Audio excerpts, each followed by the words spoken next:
Aku komandan Linmas e. Ha iya. Ana apa Bagong? Sampeyan mau teng mburi dong apa? Jagongan karo Kakang Mas Antarja karo Dimas Antasena. Ngrembug napa? Kowe perkaraku kowe ora perlu ngerti rembugane Gatotkaca Antarja Antasena. Ha, sampeyan mundur wae sampeyan prisa mboten. Sing rawuh ning Karang Kadempel. Sopo Bagong? Sopo e, Gong? Patih Sengkuni. Hyang Patih Sengkuni. Heeh, anu iya. Niate Semar ora kleru, ora salah, ora luput. Arep dipateni karo Patih Sengkuni. Patih Sengkuni teng mriki wis gawa pedhang. Semar arep dibacok nek mboten kula sing temandang. Wah, Semar mati dina niki, Cak.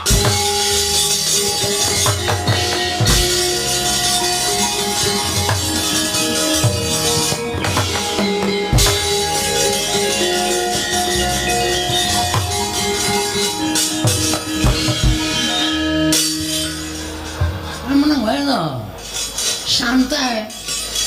Kok yo tegel-tegele goroh. Teh ora seru-seru bisa siji e. Ndak ngomong-ngomongke. Gong, Non, sing omongke mau bener. asli yakin. Mar kowe gelem ora boyong nang Ngastina. Ora gelem tak sabet pedhang tugel siramu. Semene terus kula gudak ngangge gundul kula. Piye glangsaran. Melayu mundang Kurawa. Ketoke kok matamu ki mata ngapusi. Diar kapok ra kowe. Serius lho Mang Mat ke?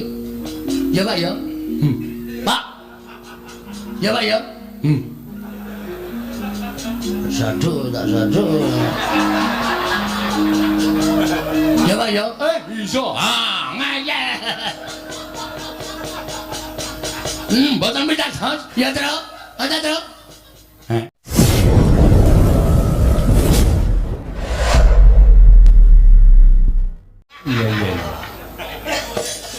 Iya pancen bener lah, kuwi kudu tok gatekake Mas. Oh, biyen-biyen nek kowe gelem melu Kurawa, biyen-biyen nek kowe gelem diboyong nang negara Ngastina, wah, saiki wis ditretes sinten mripatmu. Wis nganggo jari ingkang sarwa prada, omahmu mesti wis akeh ora mung siji, nanging pirang-pirang nggon. Apa sing mbok jaluk dening Koko Prabu Duryudana bakal dituruti. Ora kok sekeng kaya ngene iki, ora kok melarat kaya ngene iki. Ra yo isin-isinke lho. Abdi Pandhawa kok ora duwe apa-apa. Ya bener, sawah Tegalmu kuwi jembar. Nek apa ya cukup wong pamer sawah Tegal. Yen omahe ora mingsra kaya ngene iki. Mangke riyen ta. Sampeyan iki kula takoni karepe napa, sediane napa? Ana daya kok nacak karo sing duwe omah niku daya cara pundi? Kula tak takon. Ana daya kok nyacak karo sing duwe omah niku daya cara pundi? Pun sampeyan saniki mang paring pangandikan. Perkara kula arep sekeng, perkara kula arep ora duwe, niku kula sing nglakoni dudu sampeyan. Sampeyan ora usah dadak nyacat uripe Semar. Ning nuwun sewu, mangkulinokno ngilo karo githok sampeyan dhewe. Biyen Semar niku ora sulap karo gebyaring Brandadonya. Semar niku mboten blereng karing gebyaring derajat pangkat. Oke, Brandadonya duwe derajat pangkat nek uripe ora tentrem, uripe ora akeh sanak sedulur, kedungsang-dungsang uripe nggo abrak apa kula tak takon. Cobi kula tak takon. Ning Nadanto Semar niki wong ora duwe, ning urip kula tentrem, urip kula ayem. Ora dioyak-oyak karo butuh, ora dioyak-oyak karo napa-napa niku tumrap kula wis mujudake urip sing paling kepenak. Urip sing paling kula rasake iso manjing tentreming lahir lan batin kula. Ngoten lho. Apok kowe ra. Mangsamu Semar rawani unek-unekke kowe, Pak. Lho, kowe. Tau unek-unekke, Pak? Aja. Engko wae gampang. Aku ora betah nek carane ngene iki. Daya kurang ajar to iki. Ya wis ben ngono kuwi wong di derajat wong di pangkat ki wenang unek-unekke kok. Wis ora iso kaya ngono. Ora iso njur duwe derajat duwe pangkat wenang unek-unekke. Wong sing ora sadar karo kedudukane kaya ngono kuwi. Iya ning sabar. Ra iso, aku ngele. Lho ae. Aku anggere ngene gampang nesu soalé. Ayo engko gampang engko tak liwetke. Duwe wae. Njaluk kowe. Pun saniki mangkondo, mangendika. Nuwun sewu nek kula rada lancang. Mangandika pripun lan napa ta sababe dene sampeyan rawuh enten Karang Kadempel. Kula tak nampa pengendikanipun Ndorapati Sengkuni kanthi terwaca ngene. Aku prapta ning Karang Kadempel iki diutus dening anak Prabu Duryudana. Ondene anak Prabu Duryudana kuwi nampa sasmita. Lan entuk sasmitaning dewa yen to dewa bakal makedhake wahyu ing ngaran wahyu katentreman. Monggo ngendikaning sinuwun Prabu Ngastina. Wahyu katentreman kuwi nuwun sewu lho ingkang dadi lantaran Kakang Semar Badranaya. Mula tumuli aku diutus dening anak Prabu Ngastina supaya sowan menyang Karang Kadempel ingkang wigati mboyong marang Kakang Semar rawuh ana ing negara Ngastina. Dadi lantaran tumedhaking wahyu katentreman, sedyaku mung cukup kuwi. Lan upama Kakang Semar kuwi gelem diboyong marang negara Ngastina, aku ngaturake panuwun ingkang tanpa pepindhan. Nanging yen to Kakang Nayantaka ora kersa diboyong marang negara Ngastina, nuwun sewu lho, ora jeneng aku meden-medeni karo Kakang Nayantaka, aku nggawa Kurawa segelar sepapan. Yen dijum saronaris ora kena, nuwun sewu, paripaksa aku kudu meksa karo Kakang Semar. Yen perlu Karang Kadempel tak bumi angus supaya Kakang Nayantaka gelem prapta ning negara Ngastina.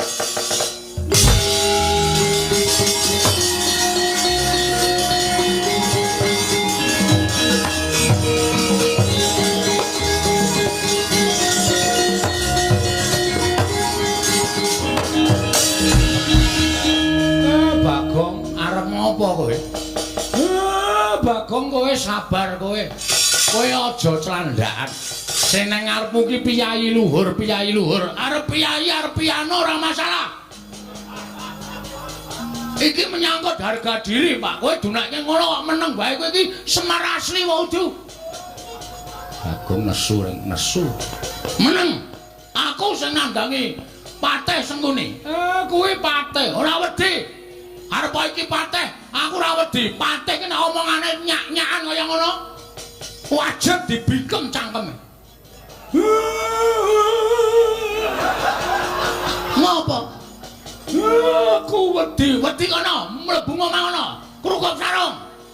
Gong, dadi masalah lho, Le. Ya men, kowe ngono anake Semar gedhe dhuwur gagelakane to. Kowe aja meneng kabeh. Kowe mau muni piye, Seng? Sampeyan ya ora toto-toto.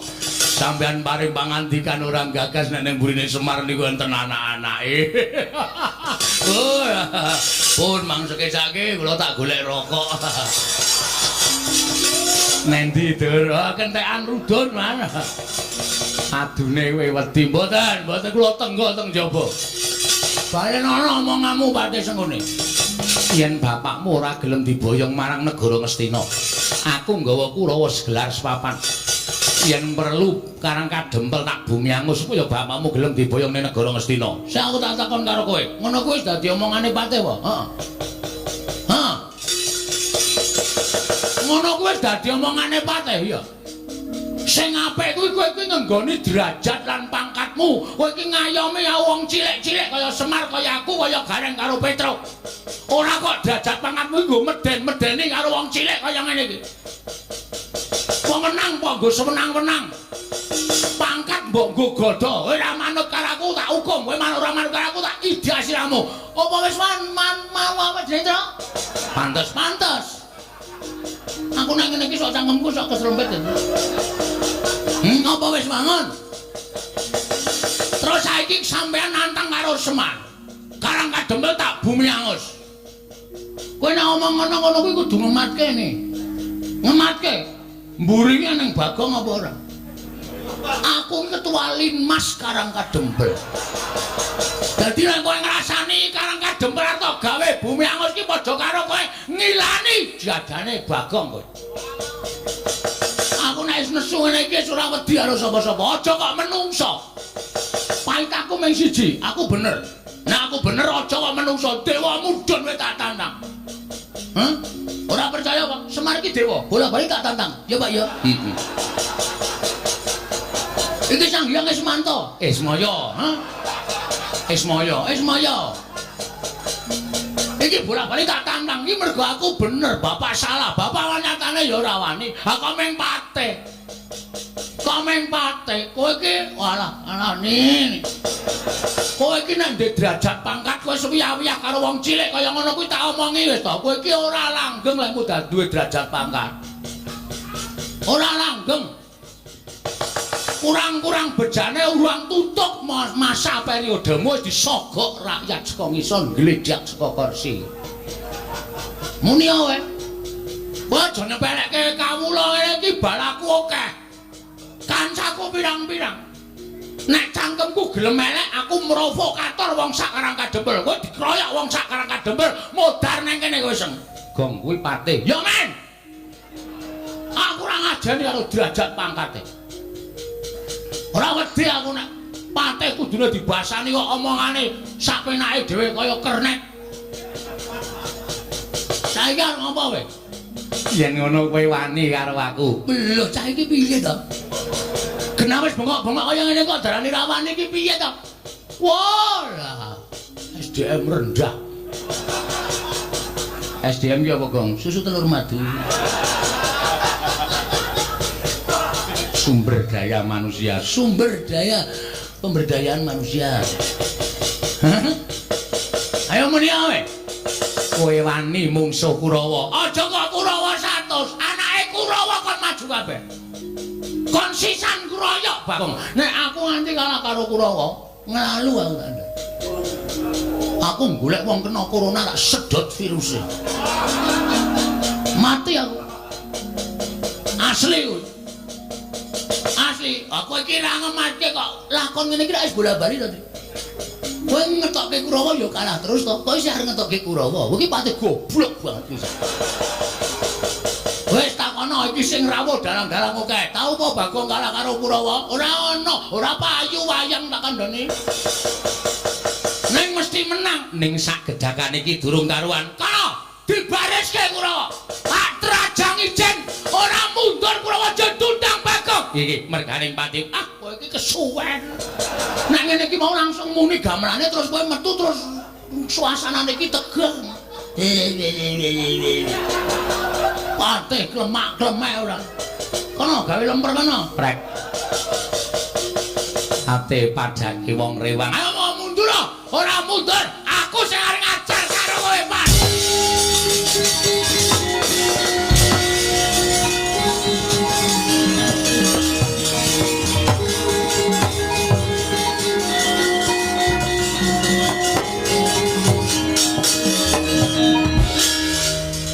Wah. Piye, Gong? Ngedram pisan kowe ra kompak.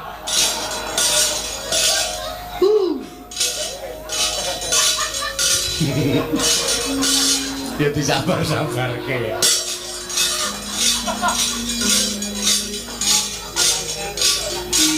Iku genep-genep ora.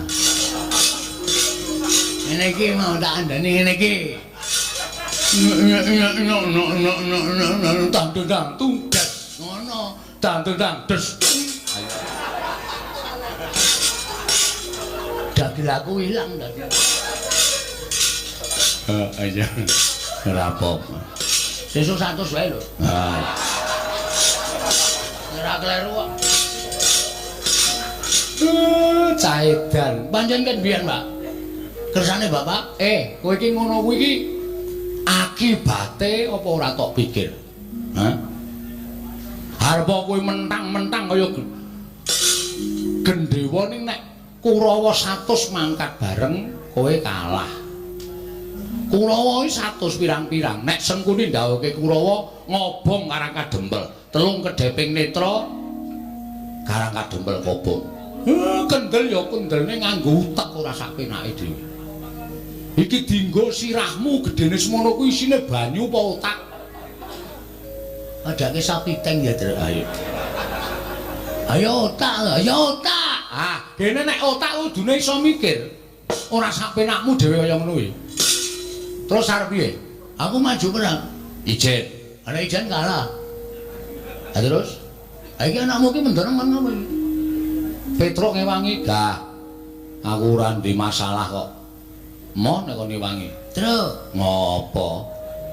kamu enggak sayang sama aku ya, Truk? Ya tresno ki tresno ning kowe iki sok kuwi lho kewanenmu iki kliwat. Dadine aku ki sok tido-tido ngewangi kowe. Engko aku sing ngrampungi Kurawa. Ah kowe iki mung ngomong tok wong cangkemmu jembare ra jamak kaya ngono kok. Kowe iki mung suarane tok sing tumandang aku sing lara, aku sing ngrasake diajar Kurawa. Gah, aku tak ngaso bengi iki. Truk, Ngopo? engko rasa nyaur utangku wis. Ora moh. Moh. Reng, Gah, salah. Awes mayang awan barang mau ya.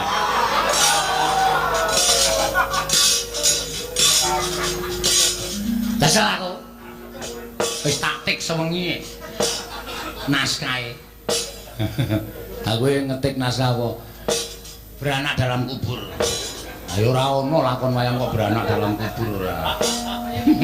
Ngawur wae. Ayo piye? Kowe aja ming plonga-plonga kowe. Kudu tanggung jawab. waduh. Wit. Ngopo kok? Kae wong telu sondone mburi kira dimanfaatke. Sapa? Lho, Ndara Gatotkaca, Ndara Antarja, Ndara Antasena. Jur maksudmu? Ora iso dijaluki bantuan wong wis saguh gawe tentreming Karang Kadempel. Aku mau matur. Aku mau matur. Aku ya mau matur. Tak omong.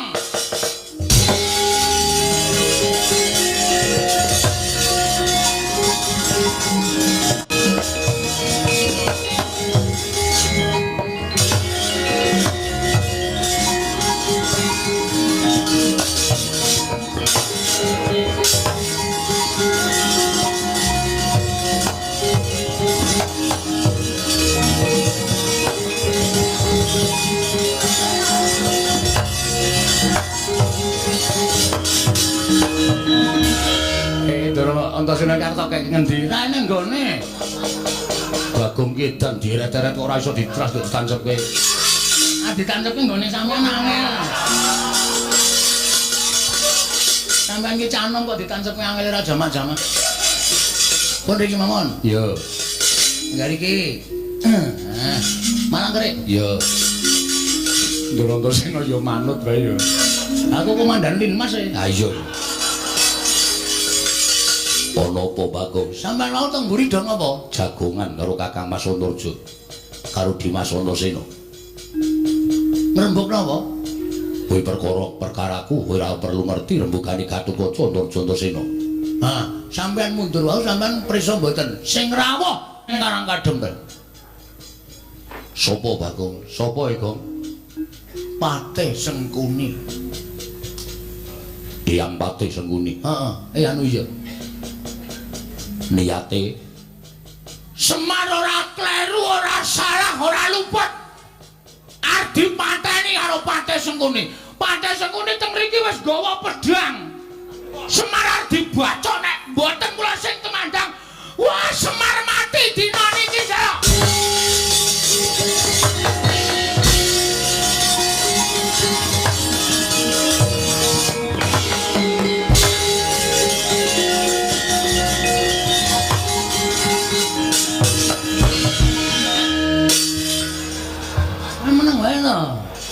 Santai.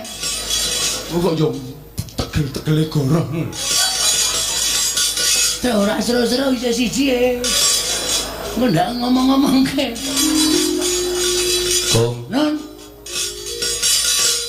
sing ngomongke mau bener. asli yakin. Mar kowe gelem ora boyong nang Ngastina? Ora gelem tak sabet pedang tugel siramu. Semene terus kula gudak ngangge gundul kula. Iya, glangsaran. Melayu ngundang Kurawa. Ketoke kok matamu ki mata ngapusi. Biar kapok ra. Serius lho Mang Mat ke? Ya Pak ya. Pak. Ya Pak ya. Sadu tak sadu. Ya Pak ya. Iso. Ah, ngayal. Mboten pitados. Ya, Tru. Ada, Tru. Tru. Ya. Kena tak netke jeblok iki ya.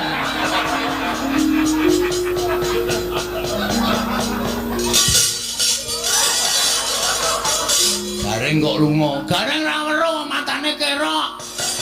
Ora iso ngematke sampean apa mentolo.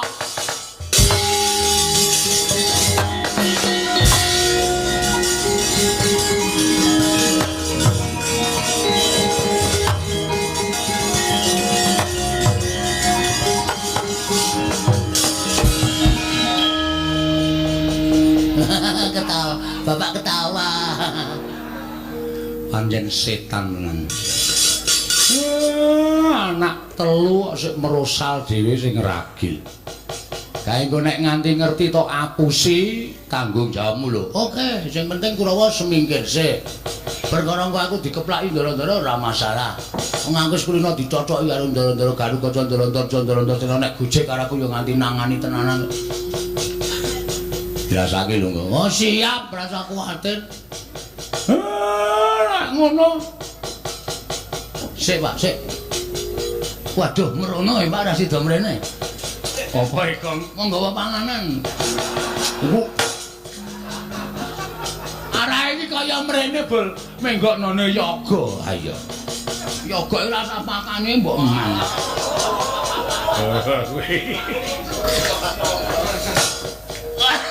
Nganti waktu aku. Ayo. Wis to Le. Tak jaluk jaganan Karang Kadempel. Upama ndara-ndaramu kae padha Bandayuda ewangono engko ndak dikira. Kowe ora tanggung jawab. Nggih ngestokke dawuh, Pak. Nggih ngestokke dawuh, Pak. Wis kono Pak budal. Mboten ae gending to, Pak.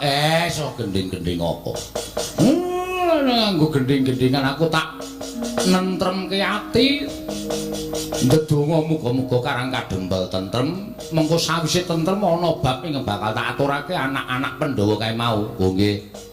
Nek ngoten kula nyuwun pamit. Sing ati-ati kula nyuwun pamit nggih Pak. Sing ati-ati Bagong aja kaya bosasi.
Gumulung mangung siring sata Kurawa kambah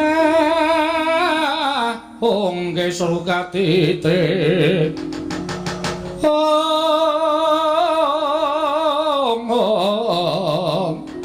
merut layut sagung praratu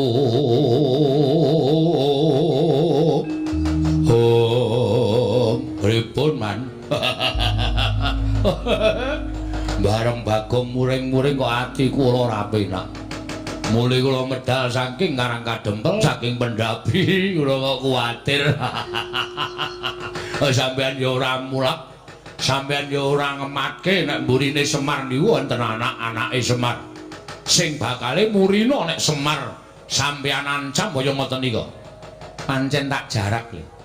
Nek ora kanthi cara mengkono, Semar mesti ora bakal gagas kelawan apa ingkang ndak kandhake marang Semar. Mula yen to nganti iki mengko anak-anake Semar Murina ora usah wedi kangelan, Bagong cekelen. Petruk cekel, Gareng dicekel, dibondo leboke pakunjaran gampang gone boyong Semar Badranaya. Lah dalah.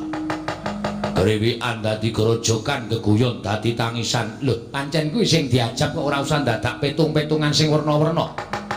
Mangkato adi-adimu diketapake, Petruk Gareng Bagong dibondo tangane. Nggih, wis taken dawuh. Ning sampeyan ampun keri. Sampeyan yo maju ngadepi anak-anake Semar. Ayo, aku sing ngene ngarep ning kowe sing tumandang lho turut karo kemarmo mriki. Wis taken dawuh.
Lamun katututan lamun mangsa prawira digdaya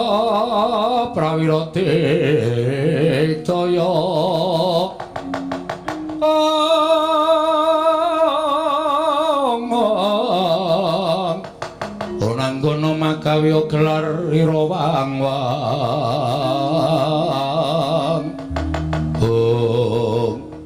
Simbah Patih ora pangling iki kaya Antasena. Oh, Mbah. Lah kok dadi mandeng karo mbahmu Plasa Jenar.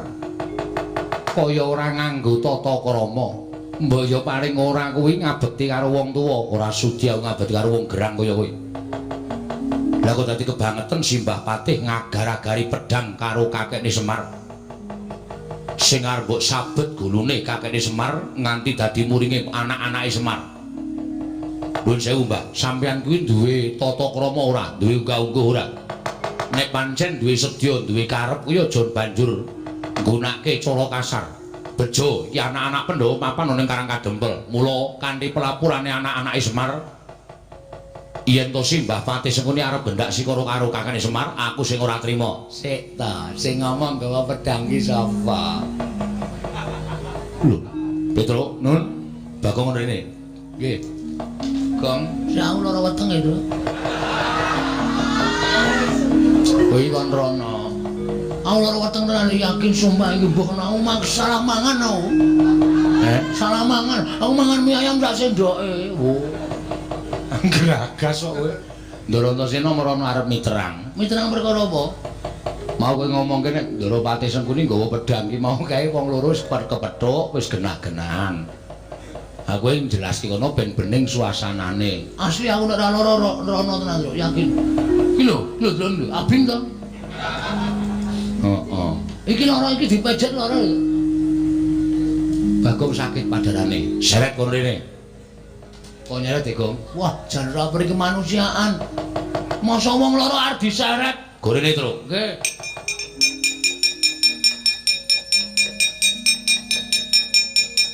Pun. Aku tak takon karo kowe, Gong. Nggih. Kowe jane wong tuwa apa bocah?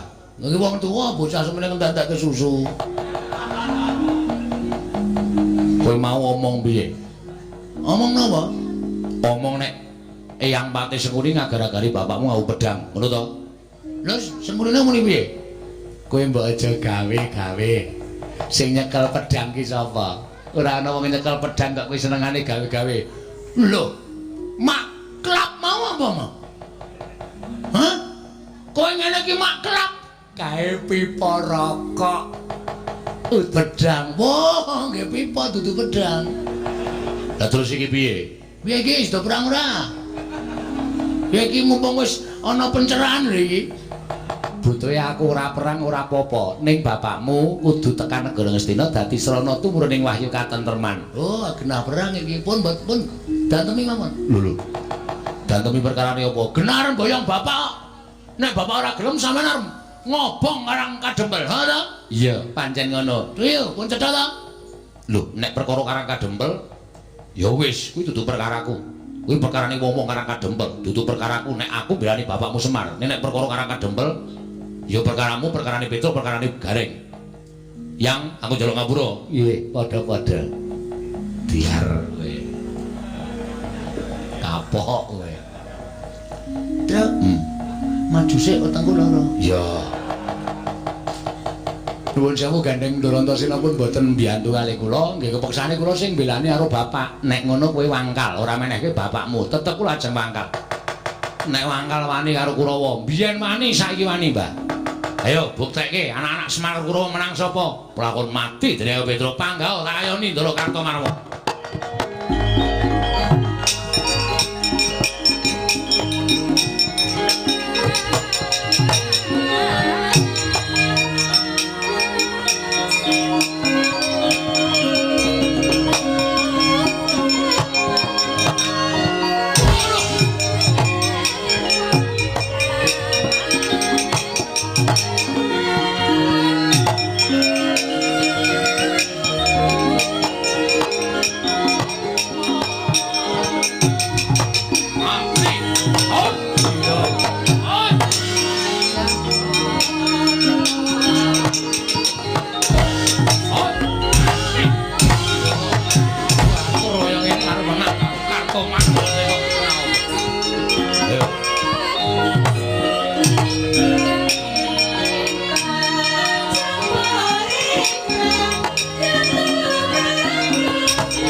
Sultayu kalah karo kowe mempel. Ning Dulma Gati iki cinga-cingane Ngastina. Apa? Cinga-cingane Ngastina. Lah mega tak klecak cilamu tak gluwak dadamu jebol. Rasaku kean cangkem. Sing dadi nyatane. Tiwas bengok-bengok lu tak gajul pisan semakut sampean malah isin. Nyoba piye? Nyoba piye? Ya lah ngono. Wong nganggo tantang-tantangan iki ora terus nganggo mendelik matane kaya ngono kuwi. Ha jeneng pantangan kok ora entuk mendelik mripate. Sing dadi nyatane. Oke. Sampeyan mriki aja napa? Nglablak kowe. Nyo. Mangantem sing sak banter-bantere. Ning nganti kula sambak, gedene kula semaput, meguru karo kowe 20 taun. Nyo. Wah jigul pamel tenan ya. Pamel. Gembelo gleleng, Ora gembelo gleleng ning nyatane nyo. mate kowe. Nyo. Modal kowe. Ica lolo jempolku suwe-suwe nang jane ngene. Celo, drame iki celo bae. Dis ngono, nek bedang kok tak tuku meneh. Nah, kene iso celo, nek ora iso celo ndase nutuk dram. Iki ngeplak wis loro tates-tates. Nah, modal kowe. Ya, no mburi. Wah, mati jeneng kakon. Ora apa-apa, Petruk niku nek ngene iki mbok aja nganggo tangan, nganggo glugue kula ora apa-apa. Pamel tenan kowe. Ah. Ini tak apuci.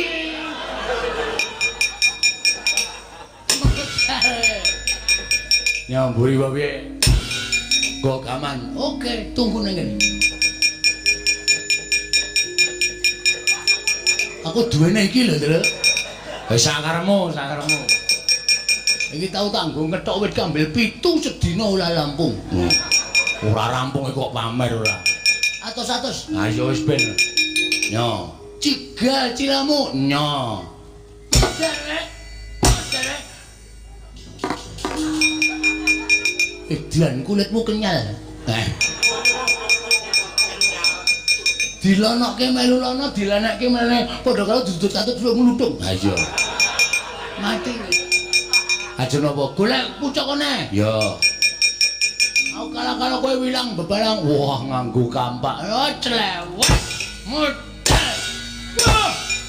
Kowe cilahmu saka apa to? Saka sirah tenan.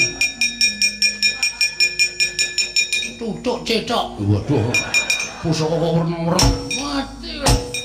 Sing telakil iki nek nganti aku kalah-kalah kowe megulu karo kowe 30 tahun iki lho. Aku lho 20 sama 30. Ajake 5 tahun. Kampleng candal dai matu. Ora ambyal silahmu. Awang saka wesi kowe kula ora apa-apa kok saka sepon kaya ngono. Aja ngeceh. Iki lek entuk ning alas loban. Waduh. Alas roban kok entuk sandal. Nggone wong numpak bis keli. Mati kowe mati. Nek wonten sampeyan niku wis wani maju ya mesti serep ya. Jelas. Gendi kowe. Waduh. Aku ngrasake lolo gedhe cemaput megulu karo kowe. Yo. Kene meng kaya ngono. Sing niat lho, aja semblono. Sing niat ning petu mantek aji. Yo. Dian. Yo. Ora apa-apa. Yo to, nek ora percaya. Yo ora percaya. Kula kok pengen ngamplung cengel sampeyan. Ketoke kok pengabsane nggon cengel. Oke, tak silahkan. Nah, ora percaya. Ayo, ora percaya ge dikamplok lah masalah. Wes. Nganti aku cilik ngrasake loro gedhe aku cemaput megulu karo kowe 20 tahun, Tru.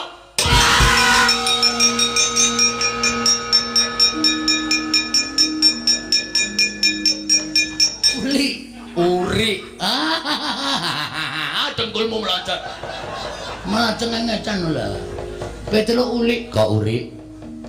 Ngantem cilah kula madhep mriko, adep-adepan karo Peteluk. Terus dhewe ngomong karo kula. Lha Dulma Gati aku tok kepengin ngantem cengelmu. Ah monggo tak celenggalakke.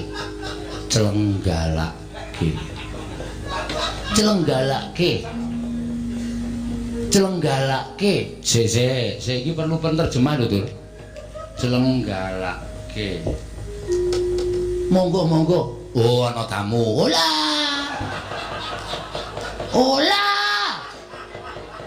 Lah kok monggo? Nyo, monggo. Nyo celenggalake. Selenggarake, betul. Jangan kula cenggalake jebulene ya. Apa kuwi meneh? Kuwi apa meneh kuwi? Jebulane sing nuthuk dudu Petruk. Bagong gawa palu gedhe banget tutuk jeneng kula jling, kula klekalan.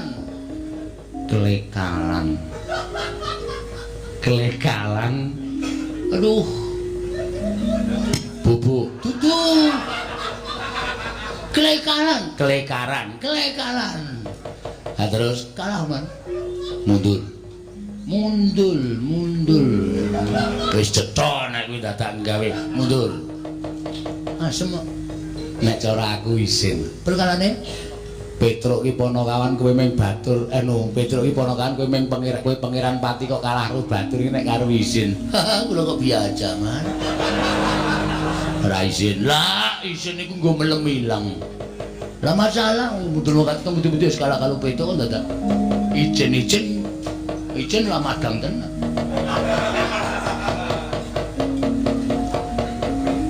Cinan maju ora kowe. Ngomong sik. Kae Kurawa kudu mbondo karo Petruk. Patenono. Lantas piye kula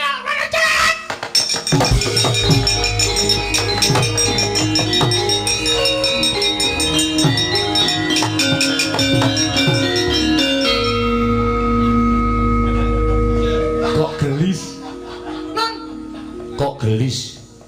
Kula nyanyi nyambut gawe cecek-ceket. Napa sing didhawuhke langsung kula tandangi. Oh. Petruk wis mati. Lho, dek kapan? Lho.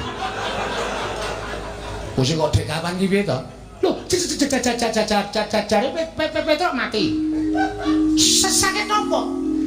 Duduh, salah komunikasi iki saja. Kowe mau krungune apa? Kula mati balicik. Maju kok. Kaya ono kerupuk entekno. Telung warung kula gaglak kabeh, Mas. Aduh. Sesek kan. Kuping iki mbok sok digunakake ngrokok. Nggih, aku muni Petruk Patenono. Wah, dengkulmu mlocot. Ngerti kula citraksi kaya aturan kerupuk entekno. Oh, langsung man kula ditakoni bakule. Lho piye iki? Sengkuni tanggung jawab kula ya ngoten. Oh, wis entek. Pun ora turah. Mboten. Ha terus maju matene Petruk apa ora? Lah apa kula wani? Lah wani ora. Blas ora wani. Nek ora wani ya wis mundur. Lah, ngoten rak prayoga. Seret man. Ha ya seret sakarepmu, ora sakarepmu. Petruk utawa kerupuk patang lodong arti entekke dhewe. Sampeyan ngomong ya leren-leren Petruk jeneng macet ora. Delon. Maju ora le. Nggih. Mboten king tak lungsuh nek edu man. Mang minggir Petruk ajare. Ero dapet ning apa-apa kan.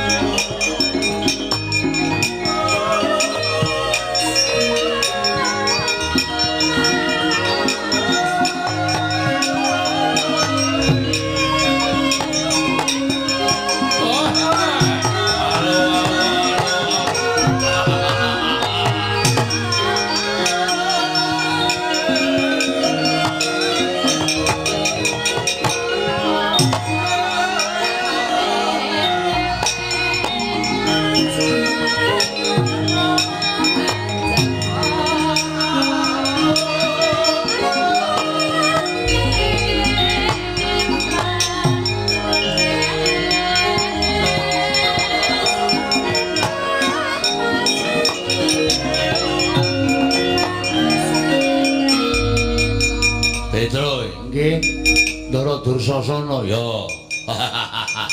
Prajurit cilik-cilik Kurawa cilik-cilik tak undurke memper. Aku ayo gerangane yo. Nuwun sewu arepa sampean gagah gedhe dhuwur ning kula mboten ajeng ajri karo sampean. Ora wedi, mboten. Sing dadi nyatane ya apa aku sing tekaning pati nderek. Ayo jajal ning kene. Nuwun sampun nek kula kurang ajar karo sampean, Ndara.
Dhewe ya ming kae.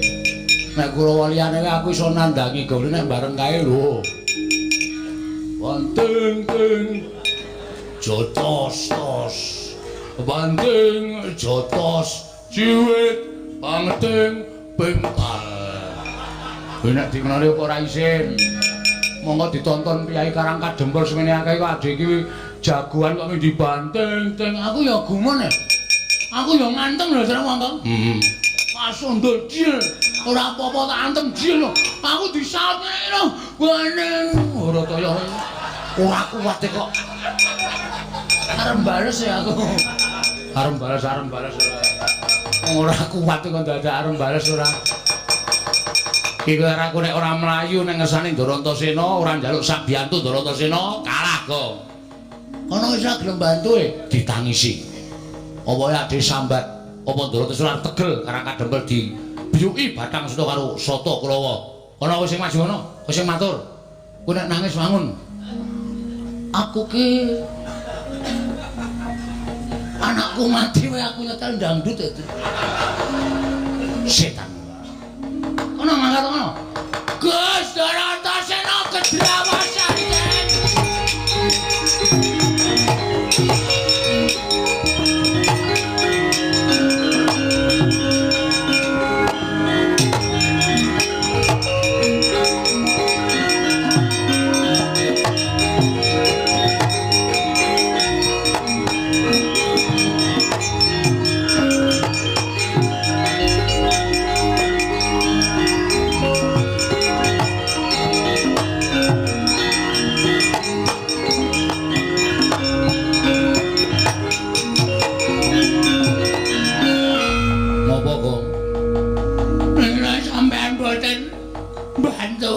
Kula kare Petra Karang Kadempel bumi aku jara. Ora lagi sak jeke urip iki aku weruh kowe nangis. Nang mboten kepeksa mboten ajeng nangis kula niku haram meneteskan air mata. Lambemu Dra takon ngopo? Kurawa ngamuk. Sing ngamuk Ndara Dursasana. Terus aku takon ngopo? Naman belane kula. Mo. Nah aku tumandang musuh Pak Di Dursasana, aku dadi anak sing murtad. Wong kae Pak Diku. Tur kowe wis ngapusi karo aku, ha to?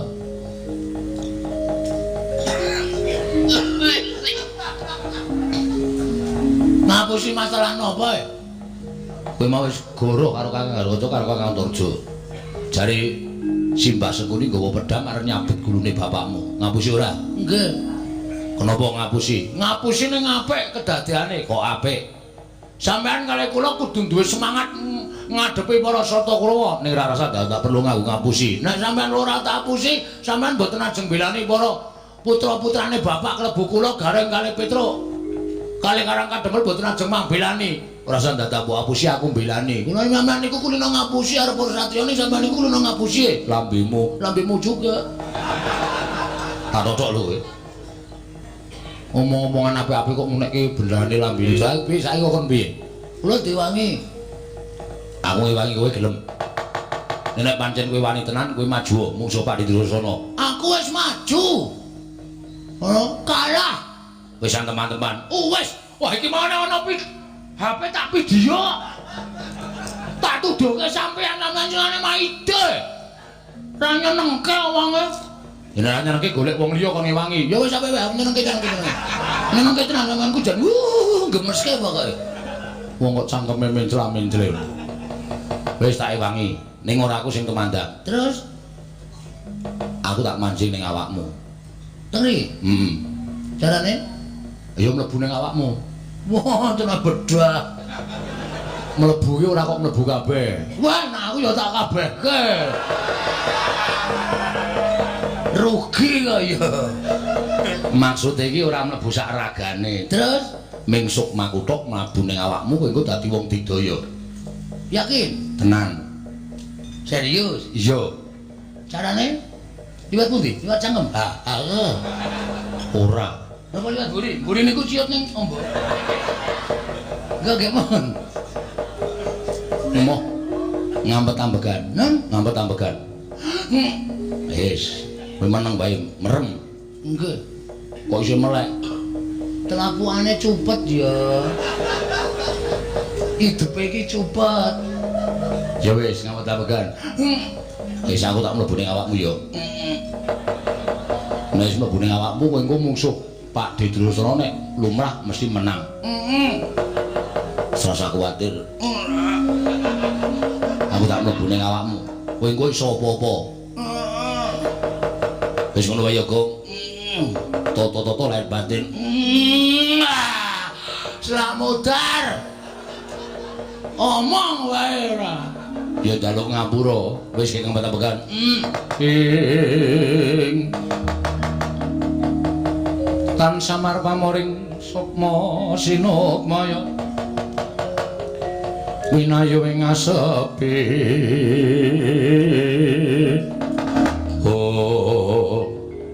Gong wis rampung Mbon wis lho Dan nanti terus ora ngerti ilang kok jukan manjing ning awakmu sajae Gus apa pun nang ndero wis nek panas asine drope Gus lambemu lah men silir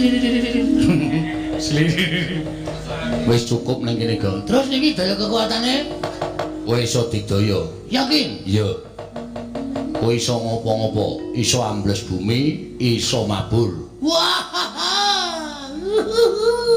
geleleng aku yo nyok dongkolmu matke nek ambles bumi carane pripun Den sikile gedruk lemah ping 3 niat ingsun ambles bumi mesti son ambles telenging bumi matke kok urung iso ngampet sing tenanan aja terpecah pikirane oke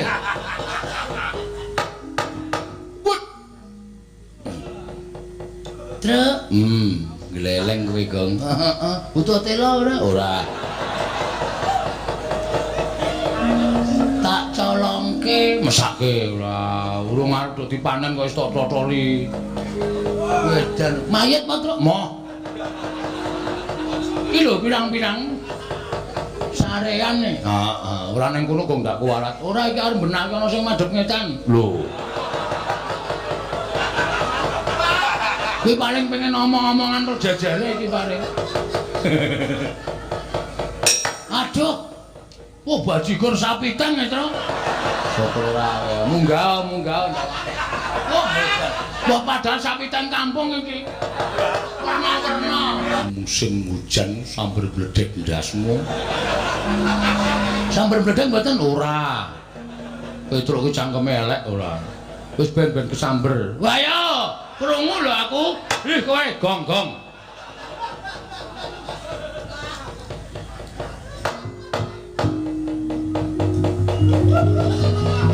Saya Truk. Aku arep nang Kalimantan. Wah, geleleng tenan Bagong iso mabur barang.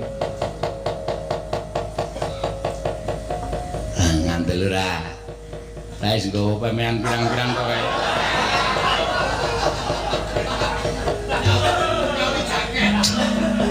Aku goleke jaket kulit, Gong. Gong, goleke jaket kulit. Oke, santai wae. Ukurane apa ukurane? Ngarep tolong kok dadak delok ukurane ora. Sik, Truk. Mandeg ning kono iki apa? Sik iki ana kamar mandi ra ana gendenge. Wah, Truk. Waduh. Truk, ora sida ndek, Truk wis. Piye? 60 ke atas. 60 tahun ke atas, Truk. Wis gawa bel. Gawa bel piye? Teng klindring. Turun. Sip pokoke. Narang-narang golek ndoro kae. Tak maju ya, Truk. Maju, aku nututi Gong ya.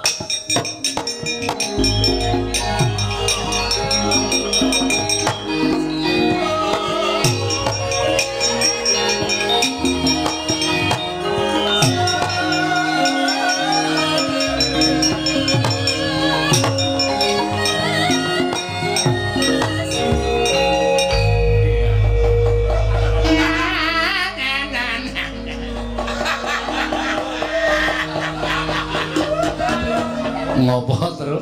Mboten sindene ngelik kok suwuk. Nganti isin. Ya, ngayojan yo apike ngrikene isuk sak nggon-nggon gelem. Jak mandeg sak nggon-nggon gelem. Nggih, sampeyan iso nafung. Yo mengerti wis. Tak kira nek melu karawitan barang. Kok iso ngerti suwuk wae. Ana apa? Ndara Antasena ngasupi awake Bagong dadi ampuh. Kula dang supi sih. Dang supi piye? Awake sono bawa kula. Gluk ngono. Ben kula iso ampuh. Sarana Sukma. Lah nggih Sarana Sukma. Nggo ngajar Kurawa. Ya, ora usah kuwatir tak mlebune awakmu.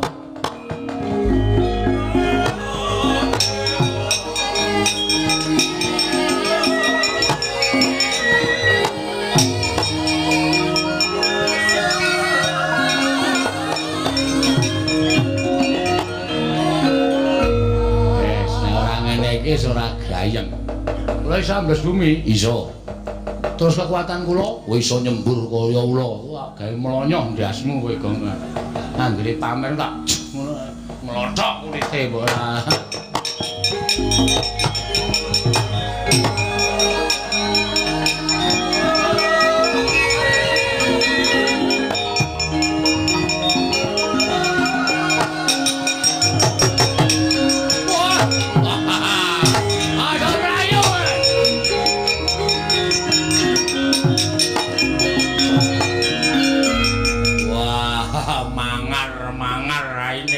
Sajake mentas meguru anyar.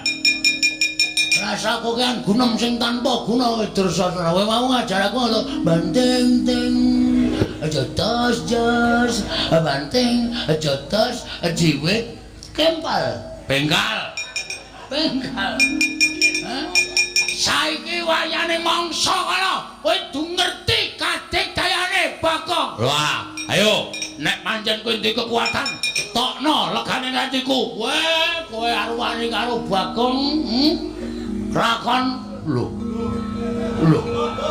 Ati iblis model wae, ada putus wae.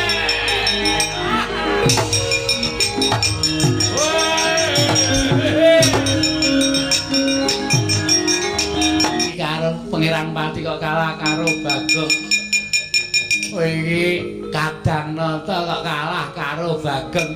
Nek cara aku isin Sengkino, sengkune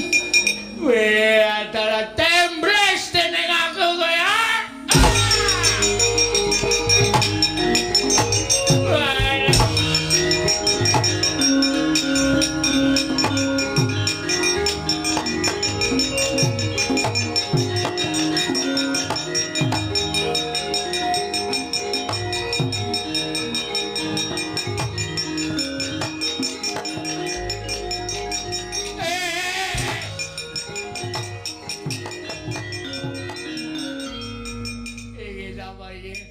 Iki sapa awakku dibleseke nang lemah sak wudel iki sapa iki? Apa ora kowe?